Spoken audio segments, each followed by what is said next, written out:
最搞笑的帽子巡遊。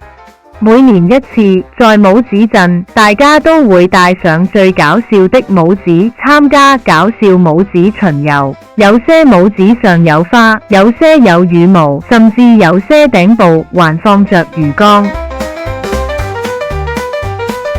獅子 Leo 決定今年要贏得最搞笑帽子的獎。他做了一頂像大西瓜一樣的帽子，上面還有一群螞蟻抬着他的樣子。